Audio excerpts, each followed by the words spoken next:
This week on D Space Pride, a gay Star Trek podcast, we talk about the Stranger Worlds episode, Lift Us Where Suffering Cannot Reach. Thanks for joining us.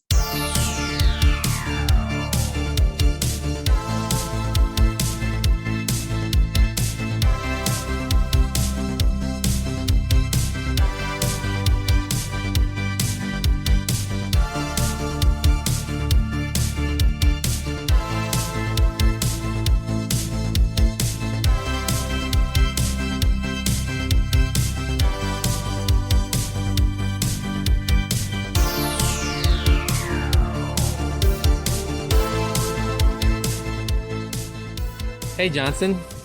Hey, Mike. How you feeling? I am tired. Yeah. Yes, tired and congested.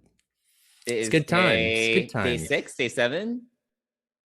Today is day 7. Yes. Oh. Have you been testing? No. No. I mean, you know why bother? Why waste the at home? tests? Yeah, exactly. Though I have many. I have like 18 tests. Oh, wow. Thank you. Did your company buy them for you? No, it's the U.S. government.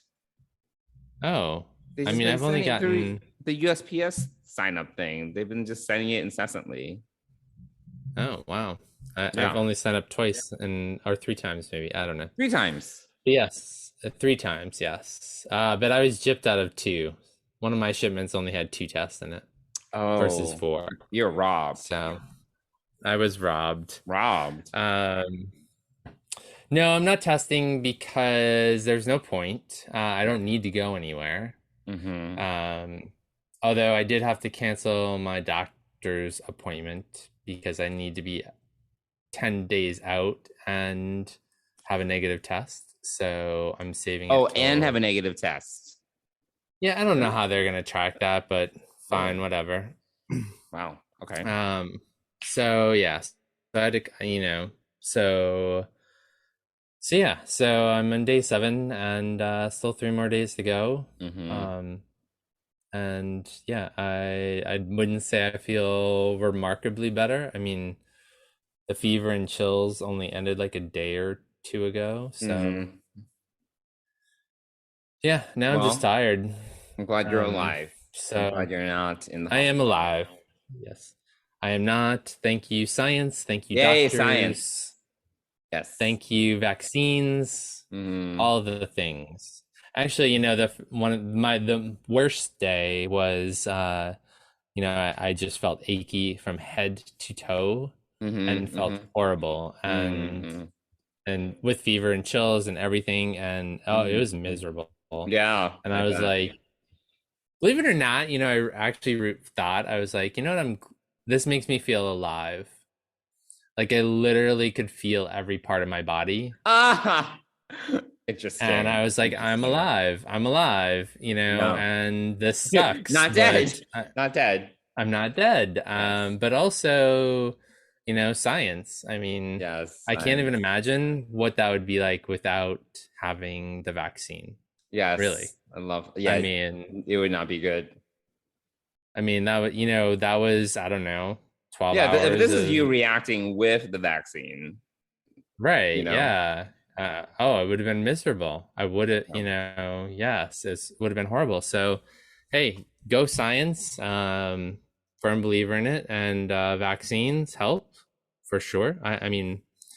So you didn't tell your mom that you're sick, right? You didn't. I did not tell my mom I was sick. No. Yeah. I didn't tell my mom when I got COVID. At this point, it's probably 6 weeks ago. I never told my mom because I really didn't need her to freak out. It was not. Yeah, exactly. I don't need the extra drama. We've talked about this before. Yes, the drama. I like my drama contained to streaming media. Yeah, but me too. Yeah, exactly. Yes. Which I have had a lot of time to watch. Yeah, you finally watched For All Mankind. Welcome to last year. Yes, thank you. Well, the whole thing was I didn't want to pay for another subscription that I didn't use. And it's like one of the cheapest ones. It is. It's not about the $5. It's about having something that I just wouldn't use. Like I didn't want the pressure of having another service and being like, oh, I need to watch these Mm-hmm. shows. Mm-hmm. Like I wanted to choose to watch them, and I did. So yeah, so I re-upped on Apple TV Plus. I got my I mean, I could actually cancel it because I won't, because I am now super excited about For All Mankind. But Yeah, bitch. um, So good. So good. but yeah, no, so I re-upped on that, and then I watched. I'm glad I do this. So it's been a long time since I've had Apple TV Plus, so I rewatched the finales of the seasons that I did watch, Mm-hmm. and it's actually It's helpful, I bet. when season 2 began, they give you the recap or whatever, and I was like, It goes it's fast. I'm like, oh, I think I remember. Oh, I think I remember. yeah, I would But yeah, never have remembered half of this stuff. Like it wouldn't have had the same. It would not have been the same. right, right.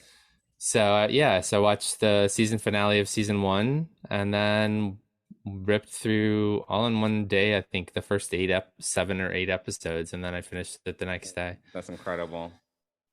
And then I started watching the morning show, and so season 2. So I did the same thing. I watched the season finale again of Also, so season good. 1, So good. and have been watching season 2. So yeah, Both excellent series of television. Totally worth it. yeah. I have to say, the fact that they call these an Apple original or whatever, and I Mm-hmm. have to say, like, these are pretty original. Like, Yeah. they're not really predictable storylines. You can sort of predict maybe a little bit about the characters, but for the most part, it's this is really interesting stuff. I was worried. I mean, I'm halfway through season 2 of the morning show. I Uh-huh. was really worried about this whole coronavirus, because it takes place in early 2020. Yeah, Right. 2020. Yes. And I was It's like the really first three worried. months of 2020. Yeah, I did not want to relive 2020 in any way, shape, or form. Mm-hmm. So yeah, that was my only It's not reticence really about about this. that. I mean, it's like this like No, it's not. Yeah. creeping doom, It's this but creeping it's thing. not, but Yeah, it's yeah. more about the characters as it is, It's all about the characters and the things they're going through. Yeah, yeah. Yeah, I mean, it's interesting that Jennifer Aniston Alex is in so I'm watching the episode where she goes to, and spoilers for anyone who hasn't watched this, but Spoilers. she went to Italy in the midst of it being like a lockdown almost. Yes. That was a little concerning, but Mm-hmm. so yeah. But that's about as so far. I mean, what, episode 7, I guess, or 8? I don't know. That's the closest it's gotten to like real memory lane. So Yeah. but anyway, yeah. So I'm enjoying some original television. Yeah, I have to say Apple TV, though they don't have as much content as like a Netflix, obviously. All their shows are most, if not all their shows are really like top notch. They're really, really well Yeah, done. Really well done yeah. content. For All Mankind is seriously one of my favorite sci-fi series. It's just so well done. Like the season premiere of It episode sort of has three. the Expanse. Yeah. It gives Yes. Expanse vibes, right? Yeah, and we Yes. both love Expanse. It's like So it no, well, it gives you this you know what it does really well? It really is good at giving you the sense that space is dangerous. We should not be yes, in space. Space is a dangerous place. You don't really always feel that in Star Trek because it's very safe. It's very insulated because the yeah. technology is like so whatever, But whatever. in the Expanse, you did. The Expanse Yeah, was the very Expanse, much you like definitely feel the oppressive danger of space. Even yes, yep, in these really advanced ships, space is a force. And yep, Foreman kind of does it really well. Like it's really well done. You can feel that danger is just around the corner in yeah, the void of space. And yeah. yeah, the Or the season void of from the moon, or yeah, or like a solar flare. As you saw in episode 1 of season 2, yeah, episode 1 of season 3.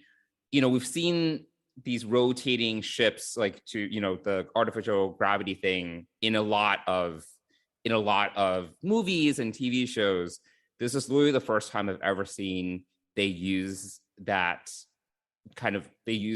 narrative tool and they make it dangerous. Like I've never seen that before. Where it's like it's rotating too fast, we're all gonna die, you know, and you can slowly feel the gravity going up. I've never seen that done anywhere else. Maybe it's been done somewhere, but I've never seen that done. It's just like they just do it so originally. You know, they take these situations and do such interesting twists with them that, you know, it's just so original and interesting. So yeah, love it. Yeah, it was it's so real. So you know, the finale of season 2 where they when they wrap themselves in duct tape as their spacesuit to go save Jamestown. And yes. Like seeing that I didn't expect them both to die. Space. That was very shocking. That was very surprising. I didn't expect them to die in the way that they did necessarily. I thought that they would actually die on the moon, like they would never make it back into the airlock. That's what I thought that would happen. So when they made it in there, I was like, wow, they are gonna live. And then you find out a few minutes later that they did not live, obviously. And then in the premiere, and you know, spoilers, we already spoiled the person who we should really say that these are spoilers because this is literally a new episode that just came out last week. Yes. But I think it's really apropos that their son is the savior of the episode. Yeah, I love that. I thought he was gonna make it. I was like, uh-oh. Oh yeah, no, I thought, well, you see after he does save it that he gets, I was like, you can see the rope coming for wire. Him, and you're like, you got to be kidding, the wire, and you're like, you've got to be kidding, he just saved them and now they're gonna kill him. Well done. Fortunately, great, you know, great storytelling. So it is really good. So I've got an Apple TV Plus subscription again because you do. So. So you have the morning show. Foundation is more homework for you. Also very good. I mean, I've watched the premiere of Foundation. I watched it before because it was and you might have to watch it again. It's been a while. It hasn't been that long. It wasn't that long ago. It was maybe a month ago. What? Really? Yeah, I watched it. Yeah. I watched it, I don't know, on some Saturday afternoon. I was sitting on the couch and just, you know, was flipping through different things. So I thought you watched it was probably a premiere of Foundation when it first premiered. So, never mind. No. It was maybe a month or so ago. It wasn't very long ago. Oh, okay. So, so we'll see. But it's really good. And when you're tired and don't feel well, it's great to have some new TV to binge. So that's great stuff. Yeah. And I actually, on one of the days, I did actually go back and rewatch, but I watched the premiere of Stargate Atlantis. Oh wow. Okay. Yeah, I was Stargate Atlantis. I was going down a rabbit hole of old television on Hulu, and then I started to watch early 90s. Yeah, probably. Yeah. I don't remember. But or early aughts, maybe. Early aughts, maybe. Early what? Aughts. What's aughts? 00. What do you want? Like 90s? What comes after 90s for you? Just 2000s. Okay. Yeah. Aughts. It's also called the aughts. I've never heard of that. Yeah.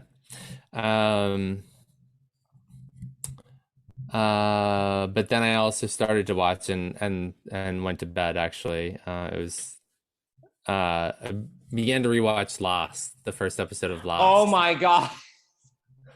We've talked about Lost so much. I can't believe you're going down that rabbit hole.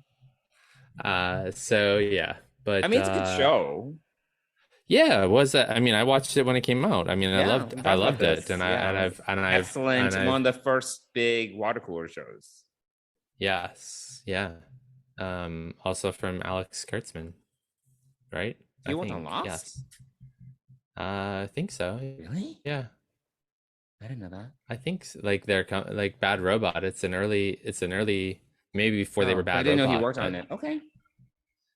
Maybe. I don't know. Now I'll have to double check, but I feel like it's from that group of people who worked on.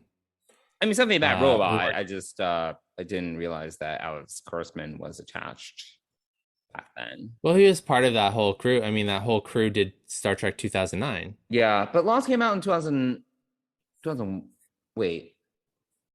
I don't remember. 4 or 5, I think. I don't remember. Yeah, it's been a while. I don't either. I'm gonna pull it up while we're talking, but okay, because now you must know. Well, but, yeah. Now I'm curious. Yes. Now I'm curious about when did Alex Kurtzman join Bad Robot? Well, I know Alex Kurtzman worked on Star Trek 2009. That I know. But yeah, sure. Yeah, no, you're right. 2004 for Lost. Yeah, I remember. I remember where I was. I don't remember last week. I remember. Bully for you. Yeah, you don't remember last week, but you can remember 2004. Yes, correct. That seems odd. Well, I remember watching it because that was a big deal. The premiere of Lost was a big deal, and this, I'll remind you, this was really the Stargate Atlantis was from the same year, 2004. Really? Wow, I didn't know that. Yeah. Okay. Well, this was the golden age of network television. You know, this was like, this is where network TV really came into its own.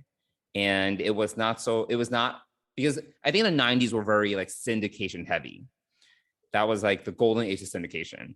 And then the early 2000s, that was the golden age of network television, where you had all these network exclusives that, you know, like Lost is a perfect example.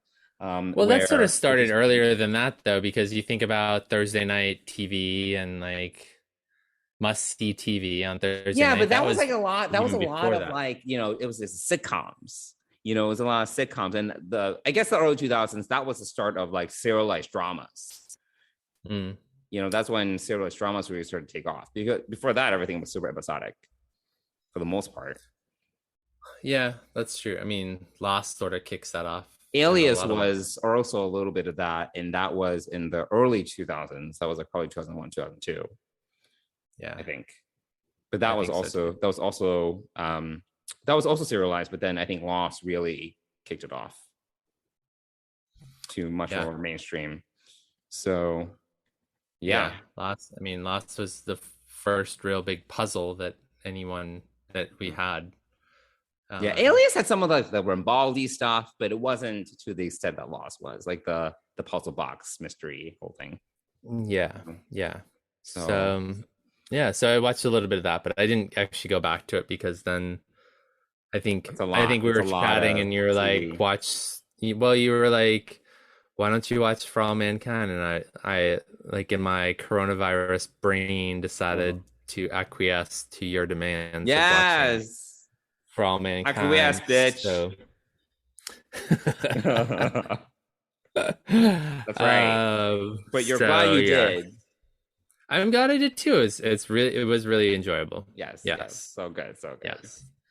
Yes. It made the weekend pass much nicer. Mm-hmm. Good. Yeah. Well, you're just a few days away from 10 days. So yeah, hopefully this tiredness goes away. I guess the congestion can hang around for a while, but that's allergies.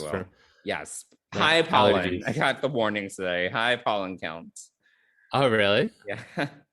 Oh, so I wouldn't be able to tell if this is allergies or, I mean, it's obviously, you know, anyway, but, yeah, well, hopefully this tiredness will pass or this heaviness, as we talked before we got, you were like, heavy. What does heavy mean? Like, Like your just body feel feels weighted heavy. down. Yeah. Yeah, like you like I had to bring it to the season premiere for All Mankind for you to get it, where the gravity was increased. Yes. Yes. So my body feels like the gravity has increased. Yeah. That kind of heaviness. I'm tired. So, but here we are. We're back to talk about more Star Trek, even though we have not even mentioned Star Trek at all. No, not at yet. all. Not at all. Well, there was some Star Trek news. Discovery season 5 has apparently started to film. We've seen updates from the cast and crew, so that's happening. Yep.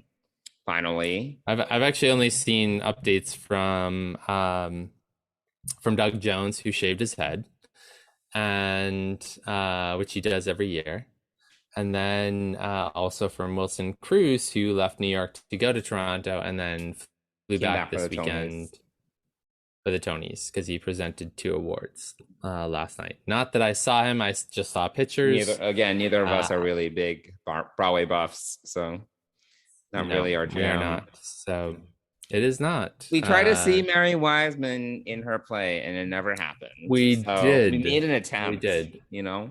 Is it? And I enjoy plays. Musicals. Are fine, but I enjoy a good play. I'm fine. Good. Honestly, if it wasn't for Mary Wiseman, I wouldn't have been that interested. But it's fine. Sure. Yes, you would not have gotten us tickets 3 times. 3 times. To have them eventually refunded each time. Yes. No, I got the refund. It was just annoying. Yes. So fortunate. Yeah. But looking ahead in a few months, we do have Friday tickets to Comic-Con. Don't forget. Is that on my calendar? Did you put that on my calendar? I've not put that on your calendar yet. When is that? No. It is the first weekend in October. Oh my god. October. We're talking about October. Oh my god. Well, for some reason you buying those tickets reminded me that I bought tickets for something. And can you send me an invite? Yes, I'm not gonna remember. I am doing so right now. It's Friday, October 7th. Oh my god. October 7th. Wow, the year was basically over. Yes. It is not basically over. Stop. Saying. I was basically planning work stuff today, and we were talking about August, and I was like, oh my god, summer is over. It's crazy. Time just goes by quickly. The summer is not over. It is definitely not over. Time just goes by fast, So New York Comic Con is happening all day on the 7th. Wait, so what are we doing there? Where are we going? We're going. It's at the Javits Center. Wait, are we supposed to participate in a panel or something? Well, we don't know if our panel's been accepted or what day it'll be, so we may have to buy another ticket, but we're going Friday to go. I have to say, my favorite part of New York Comic Con is not, I actually don't go to. So. Okay, yeah. And you're gonna be miserable because there are thousands of people. I'm gonna be miserable. Correct. But anyway. Oh, it's an invite. Yes, of course. I told you I was just sending you the invite. Thank you. My favorite part of New York Comic Con is the dealer's room, which is and also Artist Alley. There's a lot of interesting parts to New York Comic Con. So. There have never really been a ton of exclusives to New York Comic Con, because it technically is more of a Comic Con than a the Hollywood side of things. San Diego but it has become more mainstream because all of these big studios. Oh yeah, no, not mainstream. No, I'm not talking about the mainstream option. I'm just saying the idea of it. It's a lot more focused on comics. They'll have in the past they've had Discovery there. I've been to the Discovery panel. Mm-hmm. It's actually in Madison Square Garden, not even at the Javits Center. So it's it does have that's sort of thrown in. I can't remember what other panels I've been to, but the problem with the panels at Comic-Con is that it's sort of like you line up for hours to get into these panels because they switch them out. You know, they're in these big auditoriums. It's not at all like the Mission Chicago or anything like that. So sure, it's just a different experience. But I go mainly for the dealer's room, which is a lot of fun. You find a lot of interesting and, you know, yeah, just I mean, they have the main, you know, the big stuff like the Eagle Moss has been there and things like that. yeah. You know, they have a lot of that stuff there, but then they also have a lot of these other, you know, people who are selling stuff, and you can find some, you know, rare little things that only you would kind of be interested in. Tchotchkes, sure. Yeah. So, memorabilia. Anyway. Paraphernalia. Memorabilia. Yes. Like you could find things from your childhood. Yes, collectibles, correct. So anyway, that's my favorite part. Also, Artist Alley is really cool too. But anyway. Sounds like it will be fun. Fun will now commence, as 7 of 9 used to say. Fun will now commence. Yes. Yeah. So we'll see. Maybe there will be something Star Trek related happening there. I feel there has to be. There must be. Oh, we'll see. I don't know what would be. Maybe the Picard season 3 premiere. You know. Who knows? But we don't even know. So we are what? We're talking about 106. Yeah, what's happening in a month? Is there anything happening? Yeah, right. I was just about to say we have 4 episodes left. 7, 8, 9, 10. Yeah, 4 episodes left, and nothing announced. News. Yeah, nothing. Very surprising. No news. Yeah. So we'll have to wait and see. Maybe there will be. You were like, maybe this week. So maybe next week. I really thought there would be, but here we are. Well, you've been wrong before, so I've been wrong 1,000 times. I don't really care about being wrong. Half the fun of being wrong is that the fact that you came up with the idea, an original idea that didn't happen. So there you go. Whatever. But anyway, how about we talk a little bit more about Star Trek and get into this week's episode? Yeah, let's do it. What's the name of this week's episode again? It is Lift Us Where Suffering Cannot Reach. Yes. Very poetic. Very, very, I think, classic Star Trek verbose title. But here we are. Yes. And very wax poetic of them. It was, correct. It was very wax poetic. Why? Serving Majalas is his destiny. His reason for being. Without him, Majalas could not be. You plugged a kid into a machine. What's it gonna do to him? We don't know. The machine needs the neural network of a child to function. Our founders designed it that way. We don't know why. We've hunted for centuries for alternatives and found nothing.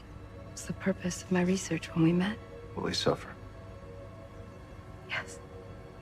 We don't pretend otherwise. We live in gratitude for him. And when a new first servant ascends, we will live for her. Your whole civilization. Whole year. This. It's all founded on the suffering of a child. Can you honestly say that no child suffers for the benefit of your Federation? That no child lives in poverty or squalor, while those who enjoy abundance look away?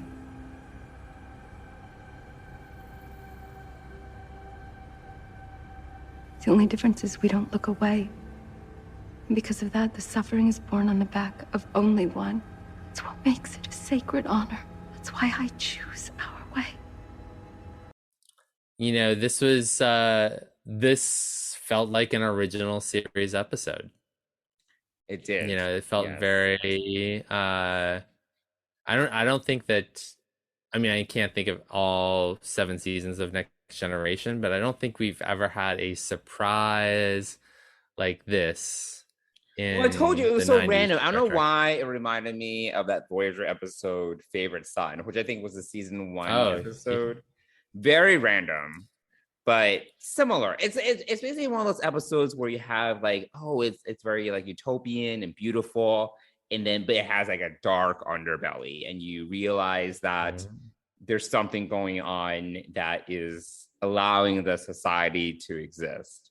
In A Favorite Son, again, this random, I told you, it was like middle of the road Harry Kim episode. I mean, and it's not like a timeless Harry Kim episode. This is like a, threshold level Harry Kim episode.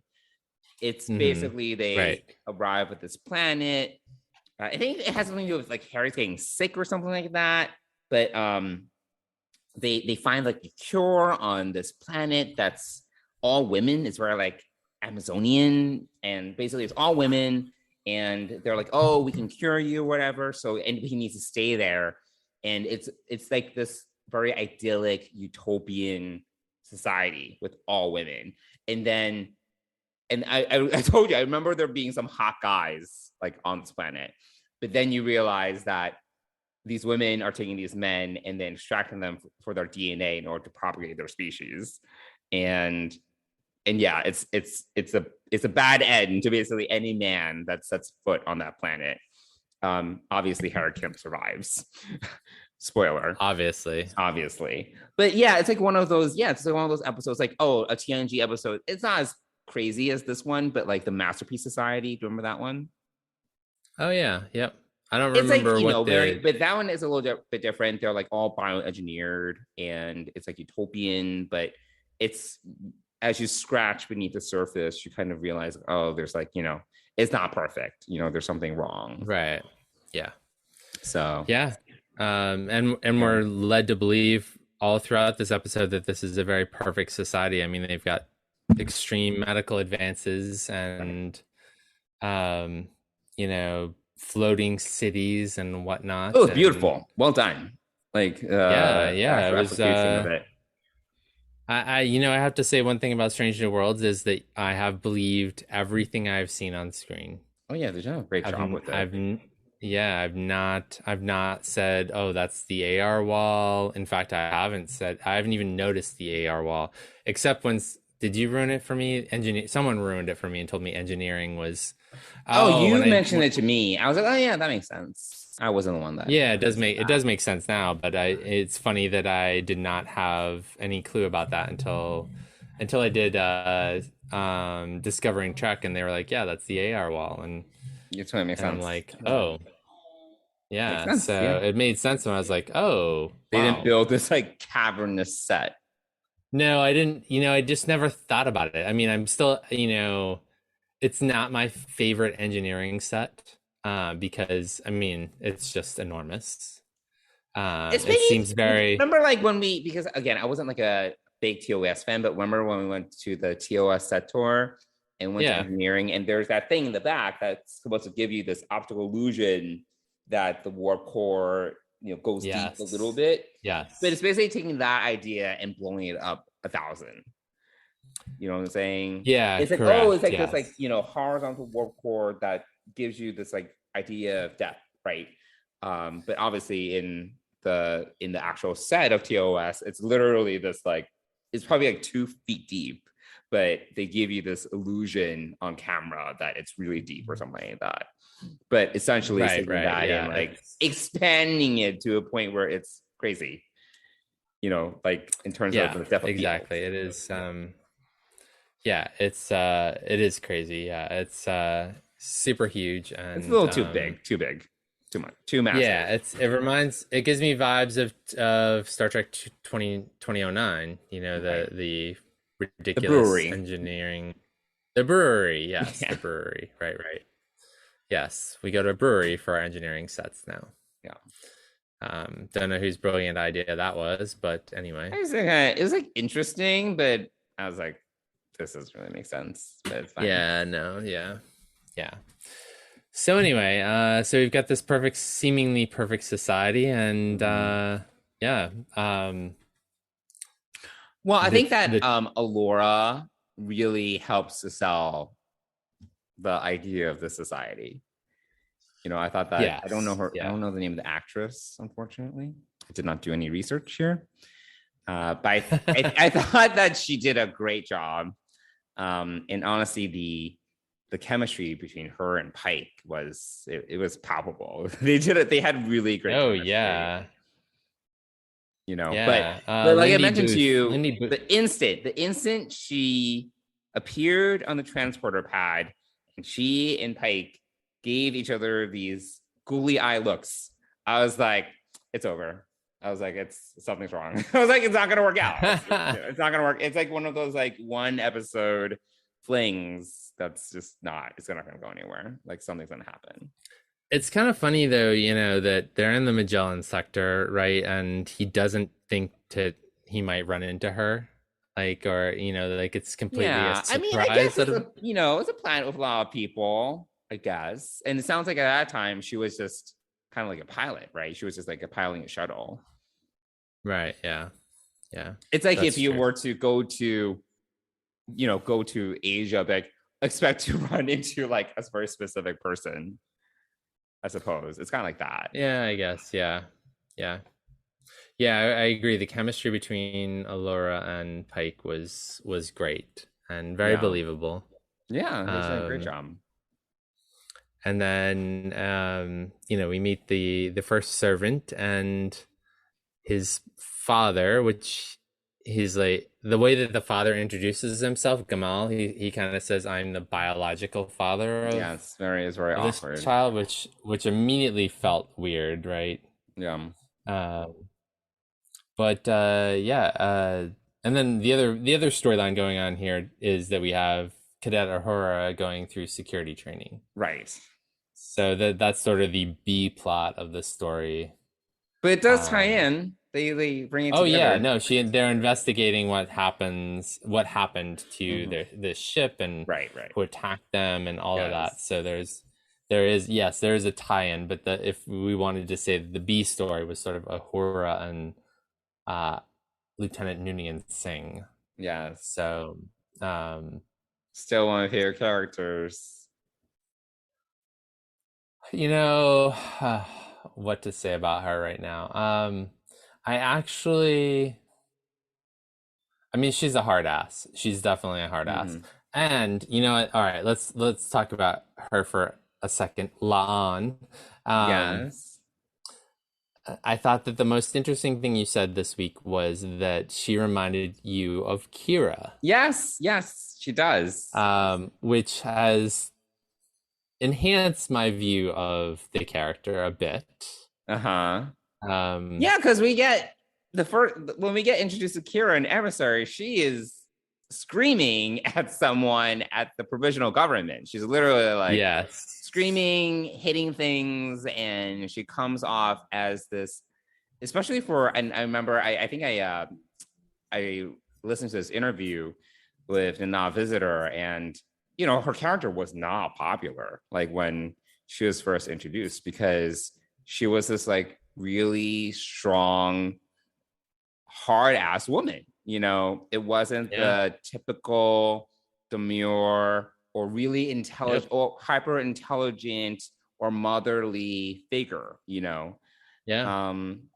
But the funny thing is, I liked Kira from the start, so I was not in that camp of not liking Kira. I didn't really have a strong opinion of Kira actually in the beginning. Like I didn't mind that she was like aggressive. I didn't have that kind of sentiment.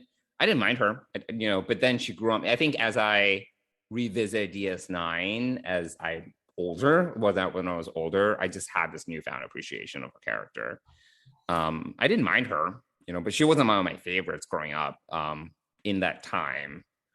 But I think in my late 30s, I found a new appreciation for the character of Kira. I don't know why, but it's true. Yeah, I mean, I enjoyed her from the beginning. I also liked Dax. So I really loved this show from the start, but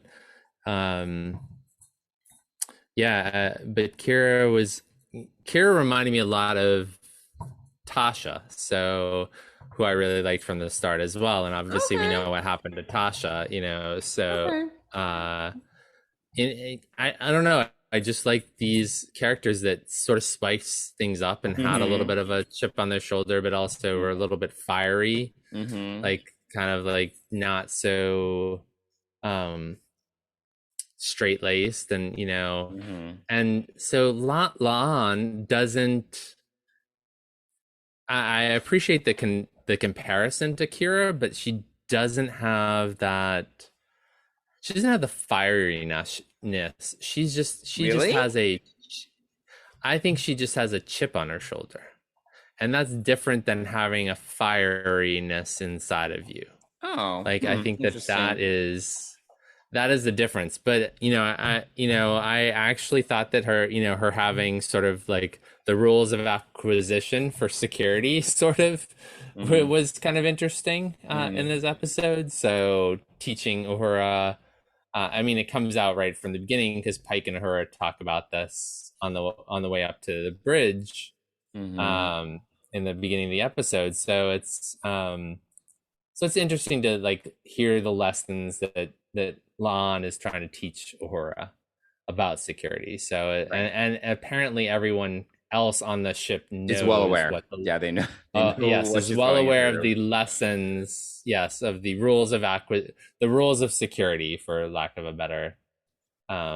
Including Sam Kirk, who makes a random appearance in the mess hall. Yes. And then he disappears. Yes, he does. He appears and disappears suddenly. Yes. And we haven't seen him since he had that incident on that comet. I think that was the last time we saw him, right? Yeah, since episode 2. So we have not seen him since then. So it's kind of it's just a random scene for him to pop into and then disappear. From. And yes, because he's scared of Lieutenant Noonien Singh it seems he was like he's not, he doesn't like confrontation or something. Yes, he does not. So yes, which she is all about. I mean, she is Miss Confrontation. So I don't know. And so anyway, I did like the rules. I thought that I did like her in this episode, actually, because she was sort of teaching Uhura. Yeah, she was mentoring Uhura. So, I like that. And I like that she, she encouraged Uhura to kind of stand up for her own findings. It's always, I always appreciate the manager that empowers the people they manage to shine and to stand up for themselves and to showcase their work. So I really actually appreciated that. That was a moment I too appreciated, having been. And Uhura was like, tell me what he says. Like, Uhura was totally ready to just let La'an kind of present the findings to Captain Pike. Right, yeah. Which I was like, girl, come on, you should like be advocating for yourself. But that's where La'an was, but she's encouraging but she's a cadet, so that's the way it is. You sort of defer to your senior officers. I thought that was great. So I thought it was I really I thought that his name is Ian Ho, who played First Servant. He did a wonderful job. He was precocious. He was funny. He was cute. It was just that was a great casting on their part for that role. And then I really like that he's smarter than just about everyone, quite frankly. And precocious, and he finds Mabenga's daughter like in the buffer, like somehow looks for Rukia and finds her and releases her from the transporter buffer, and then plays hopscotch with her, which is interesting. So they did a really great job with his casting, and even up until the end, his acting when he's officially tied into the thing, just the way that his face goes from being scared to, I don't know if it was surprise or peace or shock or or some combination of all of it. But he and the way that he like invited the captain to join them for the ceremony for his ascension, I thought it was all really. I thought he did a great job. He did do a great job. And I like the scenes where he was interacting with either like Nurse Chapel and Dr. Minga or Spock. Or the scene of Spock. Yeah. I literally was like, because they were talking about the speed of subspace communications. And Spock was like, I believe it's 50,000 times the speed of light. And I was like, what? And then I actually looked it up and on Memory Alpha, and the speed of subspace communications has actually been like explained in other Star Trek episodes. And it's about 52,000 times the speed of light. And I was like, I love consistency. I love that. Well, and what I liked was the first servant said, that's really slow. That's slow. I was like, is it? Yeah. So I thought he did it. Yeah. He's just, all the scenes that he was in were just amazing. I thought, he really a great actor.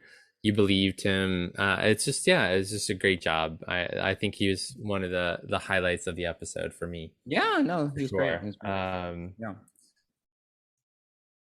Were you shocked by the reveal towards the end? I mean, I guess I was kind of like, I was. I mean, you could tell throughout that something's wrong, like because it's obviously Alora is hiding something because she's being a little cagey about some of the details, even during the initial briefing room scene when they want to go down, check out the shuttle. She's like, no, it's our business, basically. And that's kind of weird. And then when they do go down, she, when Spock finds the neural inhibitor, the mask or whatever, and he was like, oh, do you know what this is? Oh, she's like, it doesn't look familiar, but then she has this look on her face, like it's like they have these shots that basically it's really obvious that she's hiding something. And no, I could tell. I didn't know what it was, obviously, but I could tell, like, something's like wrong with the first servant situation. I didn't know that. Oh, the first servant would get plugged into a machine that would sustain their way of life, but I could tell that something was off. So, what are you looking up? What are you researching? Oh no, I'm looking up something else. You kind of get this foreboding feeling that something is wrong, but it's not. Then Alora and Pike have such good chemistry, so you're like, similar to Pike, you're kind of like, but she's so great, and they seem to like each other, so it's like, okay, squirrel distraction, So I did. Well, she's hopeful that he'll. What was that? Yeah, no, I think she's hopeful that he'll learn this and still love her, and still, she's secretive because obviously it would appear that other beings have found this out about this culture and been shocked, or actually, towards the end, I felt a little bit of sympathy for the Magellans, because she does explain that they have tried for centuries to try to find a way around this. Right. So you do feel a little redemptiveness. I won't say a lot because it's a horrible situation. But they have tried, and there isn't a way to save this. So, but I guess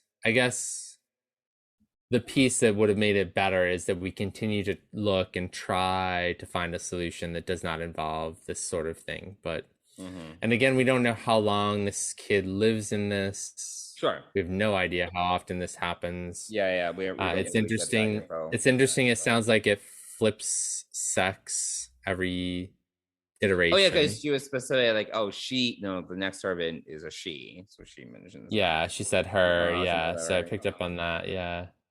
I wasn't. But Pike was definitely rightfully so. But she does point out, interestingly enough, and here we go with the allegory, the message of the episode, right? Yeah. That, every nation, every civilization has at some point been built upon, for lack of a better word, this, in this case, like children, the backs of certain groups of people, right? Yes. Whether it's the poor or the disenfranchised, or you can, slaves or certain ethnic groups. Slaves, I thought that was really interesting that, but her argument is, but we embrace it. Like, they recognize it and they do their best to celebrate that sacrifice. Given the circumstances, they do their best to celebrate and honor that sacrifice, which I thought that the first servant in many ways was a very like Christ-like figure, because Jesus is like kind of, is like the servant, servant leader, that gave his life for the people. I thought that there were specific parallels to Judeo-Christian beliefs. Because it's very similar. It's like and he died for everyone, or his life has been sacrificed for everyone, and it's I think, and as Christians, we celebrate that. We celebrate that and recognize that, the one died for the many, and I think it's I actually don't really think it's that terrible. I know it's obviously in this episode it's a more quandary, but given that it's he has a choice, he chooses it freely, and that it is a sacrifice that is celebrated. Actually, I don't know. I don't have a huge issue with it. And at the end of the day, I think it's interesting because the Federation, as we've been told, it's like, once the Federation has been founded, there's no poverty, there's no need. But how true is that? We're told that, but I personally, and I'm interested to hear your thoughts on this. This also made me think about Gene Roddenberry's vision for the future in general. And I believe it's a complete fairy tale. I don't think it's ever possible. I believe our future would be much more like, say, The Expanse, like where new kinds of hate would just replace old ones, or new forms of prejudice would replace old ones. And there's always going to be need and want and a lack of things. I think it's like this vision that kind of gives us hope, but it's completely unrealistic. I really 1,000% don't believe it. I think it's aspirational and it's interesting, but it's more of a, a fable, in some ways, than anything that I think can be achievable by humanity. And I think that it just made me kind of think about that, because again, we've been kind of taught that the Federation is utopia, but then we found out later in DS9 that there's actually this dark underbelly. But I think that the reality is I just don't think that such a society is possible.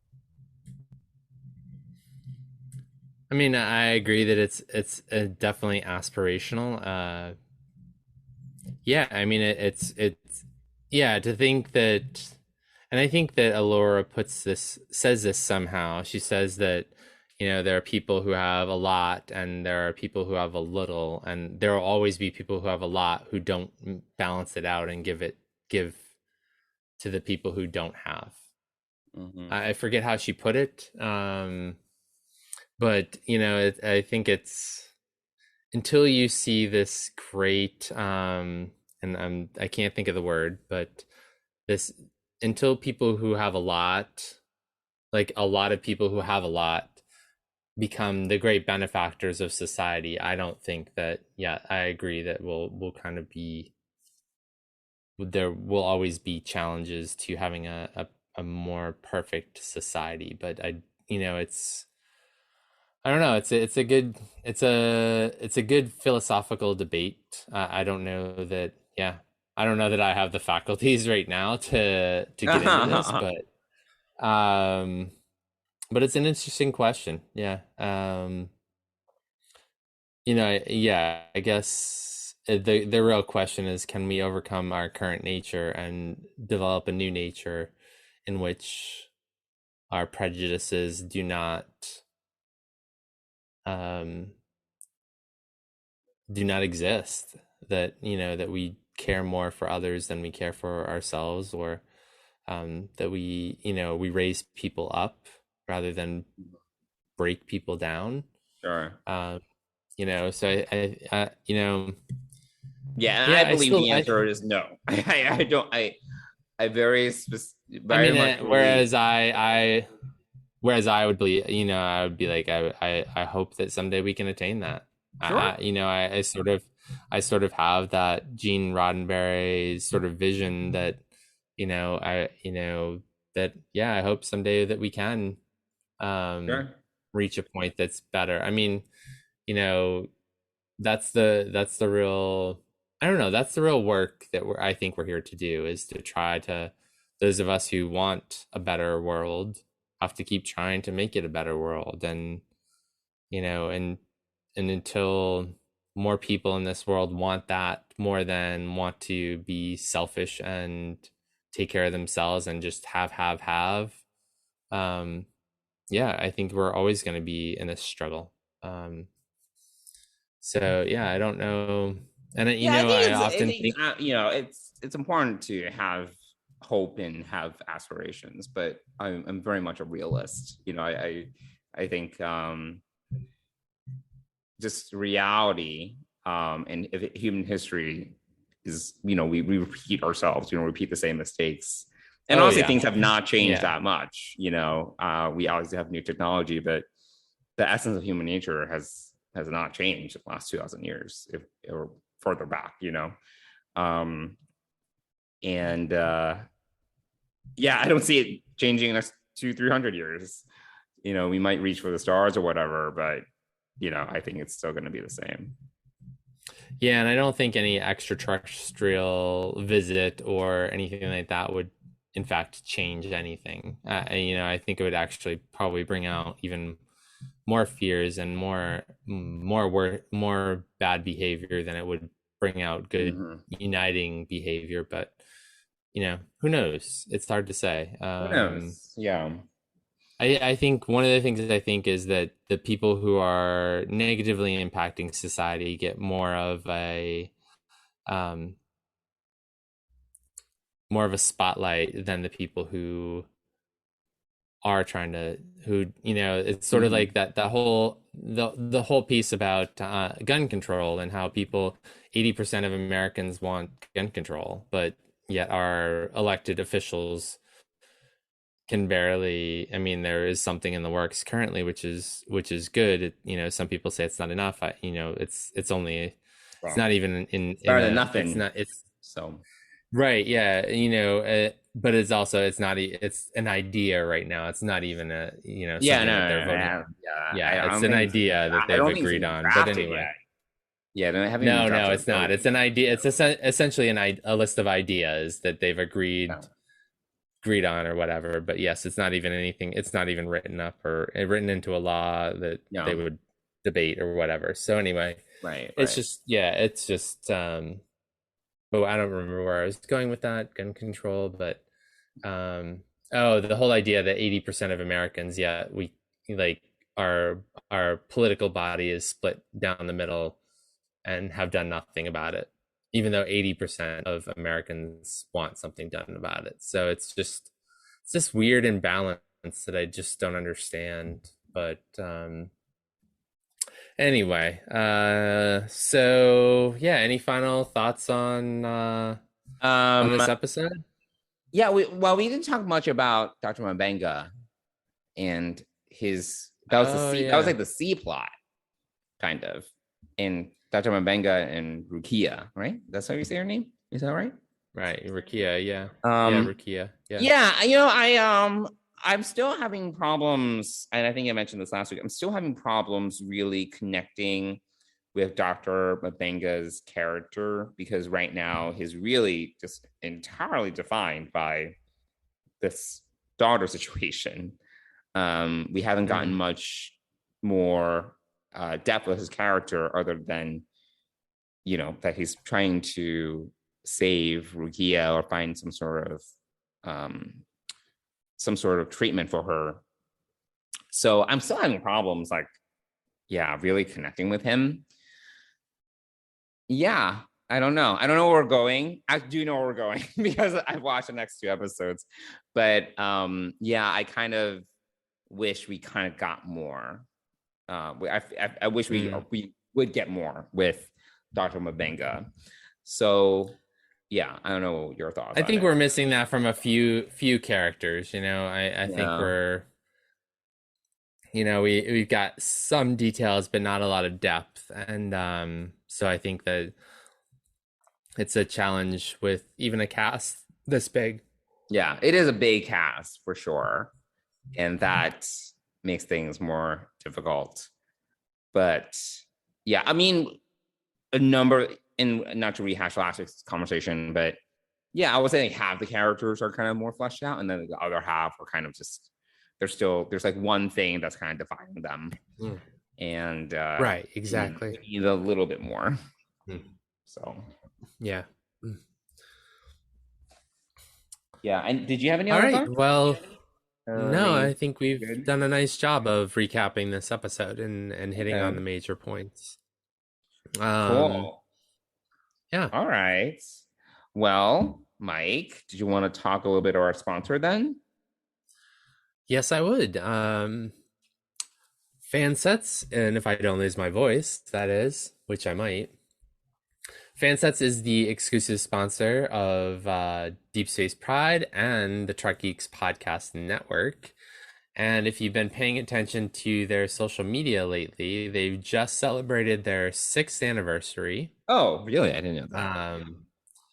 Yeah, in fact, I think it's today or it was yesterday. Okay. That's cool. Yeah. So, yeah. And they've given us a sneak peek, which I actually don't know what's coming out tomorrow. So I don't know what's coming out. We're recording this on Tuesday, June 14th, the day before their usual mid-month releases. And we've gotten no hint we've gotten no official word as to what's coming out. So you'll have to go to fansets.com and look at the new releases. Idea? Well, so they teased us with the new Delta from Star Trek Prodigy. Oh, okay. And it says coming soon. It looks great. It's a all gold badge. And in true Fansets style, I believe they'll have both the magnetic and the pin versions of it. But I don't know if that's coming out tomorrow. Hopefully. I know we are still waiting on seeing the Memento Mori pin collection. That has yet to be announced, but it's coming soon. They've hinted about that before. Yes, the Remembrance Day pins, and I believe, I don't know how they're going to do it, actually. I think I read somewhere that they're going to do all 12 pins and then a bonus one if you buy all 12 or something like that. Like if you buy the set, you get the 13th one, or you can buy individual pins, perhaps. I don't know. But maybe, head on over to fansets.com, take a look at their new release page. I also recommend following them on social media, because that is where they share the new releases as well. Anyway, head on over to fansets.com, put a bunch of pins in your cart. If you spend more than $30 in the US, you're going to get free shipping. And if you use the code TrekGeeks, all one word, all caps, you're going to get 10% off your order. All caps, for sure. All caps. And we want to thank Fansets for being the exclusive sponsor of Deep Space Pride and the Trek Geeks Podcast Network. Thanks, Fansets. All right. Well, we would love to hear from all of you. We also love it if you can give us a 5-star review on your podcast platform of choice. If you like this episode or others like it, we would love to see that review from you all. You can also reach out to us on social media, on Twitter and Instagram at DeepSpacePride. And you can also email us at deepspacepride@gmail.com. And one of us will get on that and check it. Maybe. Yes, we will. Yes. You know what? It's funny. I just realized we have not mentioned that it's Pride Month at all. Oh shit! We've done two episodes. We are in the midst. Happy Pride to our listeners. That's right. Is this a Gay Star Trek podcast? Yeah. So happy Pride. Happy Pride, Mike. Yes. Happy Pride, and are you Pride to all and Dennis doing anything for Pride actually? Well, I've signed up for the Pride Run on Saturday. Oh yeah, it's the Pride Run. Which fortunately is not for 2 weeks. Oh yeah, you should be recovered. Week and a half. Yeah, you should be fine. Yeah. How long is that run? It's 4 miles, I think. Oh yeah, 4 miles. You can do that. Oh yeah. Yeah, what else did I want to say about Pride Month? I don't know. I just, if you go back, I don't remember what episode it was. Maybe it was around episode 40 or 45. Listen to my episode from a year ago. The anniversary of, Pulse. Okay. All right. Okay. So yes, the anniversary. All right, let me start over. So yes, if you go back to the episode about a year ago on June 12th, 2021, you can hear my thoughts briefly on the Orlando Pulse Memorial, which was 5 years ago. Last year, it's now 6 years.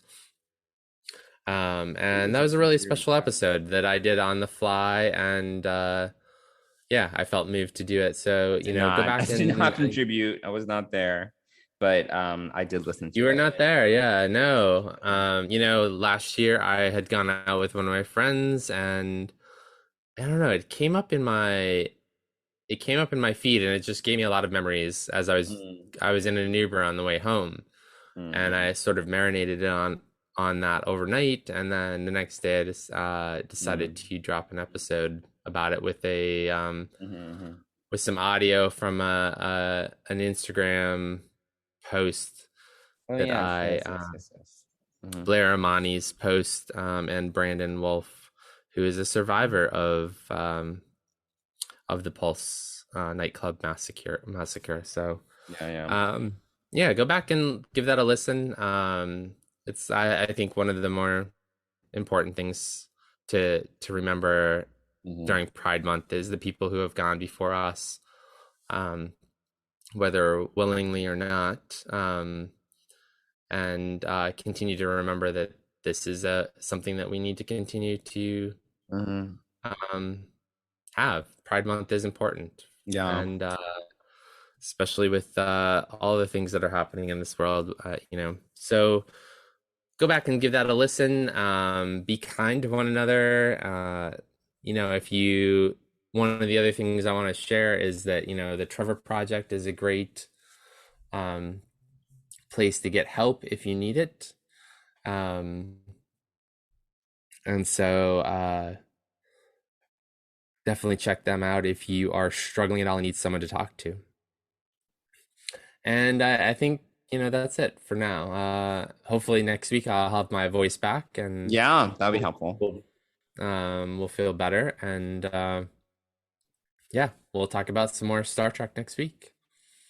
Cool. Well, happy Pride, everyone. 2 weeks late, I suppose, but here we are. And thanks for joining us. Yeah, thanks everybody, and we'll see you here next week. Bye.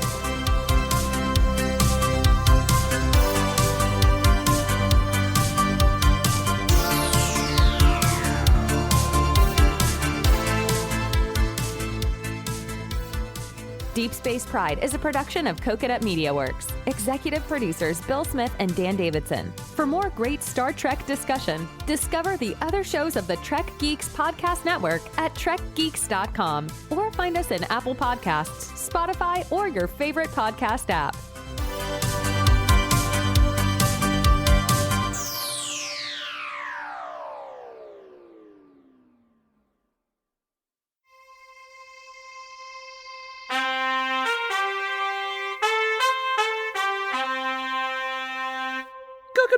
Coconut.